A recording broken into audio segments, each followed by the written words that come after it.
Hi, welcome to Smart Avengers. My name is Corey, and you're here with me now.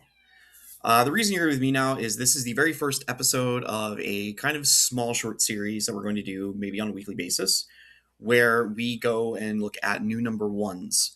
So I am a weekly comic book reader. John and Dylan aren't, more trade guys, but kind of the fun of being a weekly reader is that you can just look at the wall of stuff in your local comic store and find something that catches your eye that maybe you've never read before and give it a shot. You're not taking the risk of buying a $20-$30 trade and not liking it potentially. So that being said, this is going to be kind of a twofer episode because I went to the comic store last week and grabbed something and just didn't record as quickly as thought I was going to be able to. So then I went just today and grabbed another one. So the objective here is to present a new number one to you, kind of give you some initial thoughts on it, and whether it's something I'm going to probably continue to buy or not. Um, we're going to also try to steer clear of like big two comics. So we're not going to talk about anything DC. We're not going to talk about anything Marvel. Image and Dark Horse are going to be maybe debatable. My goal here is to go for publishers that don't get as much attention from a mainstream world and kind of show you what is happening in the world of independent comics.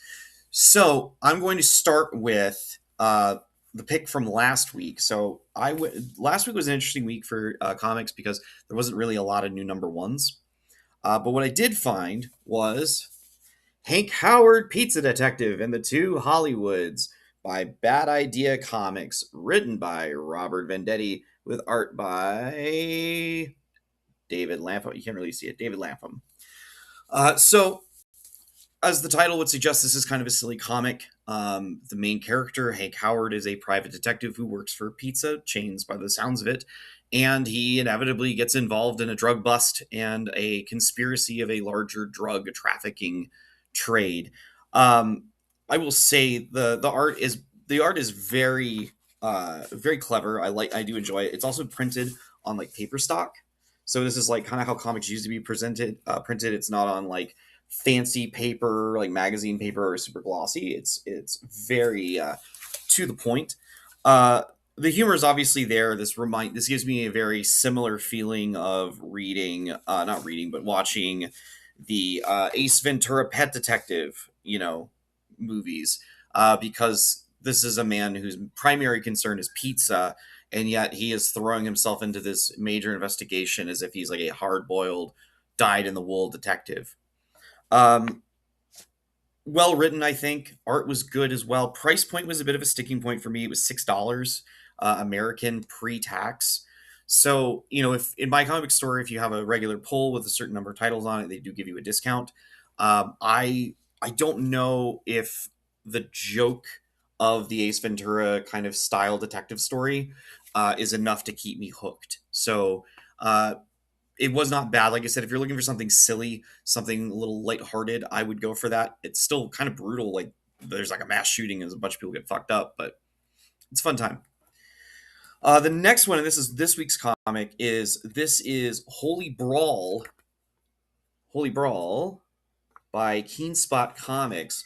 This one is all one person, so it was created, written, and illustrated by, I believe the pronunciation is Áthila Fabbio. Um, this is essentially a exorcism story taken to like the extremes of like an anime Dragon Ball Z fight. So we're introduced to our main character, who's this big buff priest who's built like a brick wall, going to confront this little girl who's possessed by a demon. The demon reveals its true form to be this massive honking creature, and they have a over the top throwdown of fighting and violence until you get to the twist ending. That being said, the art is very delightful. It's brightly colored.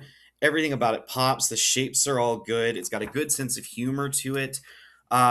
Again, this is something I might or might not continue picking up myself. Again, it is a $5.99 price point, which is a little on the heavier side, and this is the economy that we're in.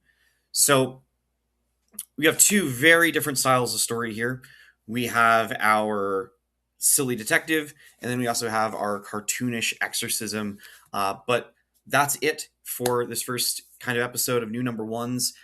Importantly, I do want to tell you that the episode that's going up Friday this week is going to be part one of us doing the Kang Dynasty storyline. It was a two-parter because the story was just so damn big, and yeah, it's it's a very confusing story, and I can see why Dylan wanted to take the extra time to make sure he got all the details in place. Until next time, though, I will see you all later. Behave yourselves. Goodbye.